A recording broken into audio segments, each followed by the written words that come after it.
So God himself says, be fruitful and multiply. He told Adam and Eve that. He told Noah and his family that. He tells you that. Have babies.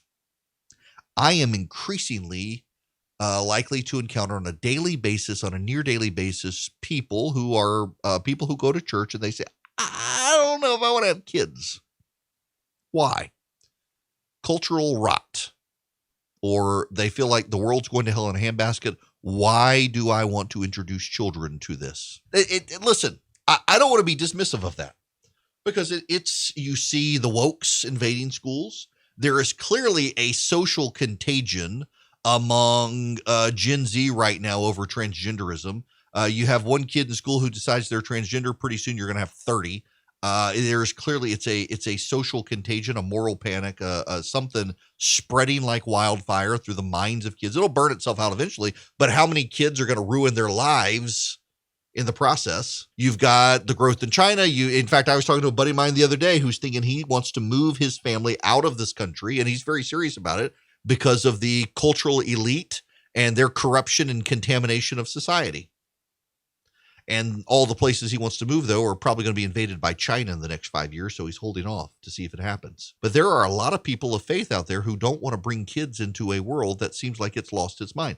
And you've got no choice. 2,000 years ago, people who identified as Christians were being nailed to crosses or tied to crosses and then set on fire by the Romans to light the streets of Rome at night. And because the God of all creation said, be fruitful and multiply, they were not having, well, I don't know, I want to bring kids into this world. We're all being eaten by lions and burned alive on crosses to light up Rome at night for Nero. Maybe we should take a hard pass. Nope. They didn't do that. You think the world is crazy today? The world is crazy today, but the world has always been crazy. You're just more mindful of the world being crazy because you're always in the news and on social media and the like. That's the problem.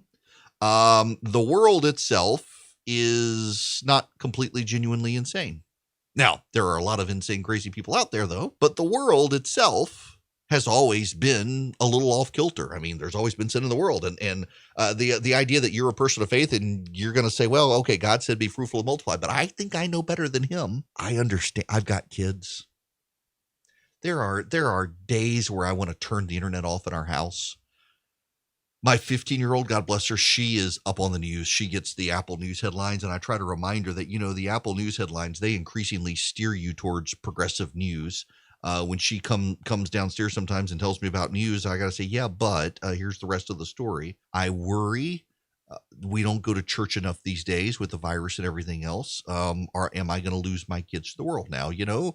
Being a Calvinist, I can say, well, it's in God's hands. God's sovereign. He takes care of this. But I get the concerns of parents who are like, I don't know that I want to bring a child into this world. But the real issue here, though, is that it's really, if you're a person of faith, it's really not your choice. You're supposed to do it. You're supposed to. You're supposed to bring children into this world. You shall inherit the earth. They shall inherit the earth. And it's very interesting to me that this doubt of wanting to bring kids into the world by people of faith because the world just seems like it's lost its ever-living mind. Why would you want to raise a kid in it? Is coming at the exact same time progressives are saying, you know what? None of us should have children.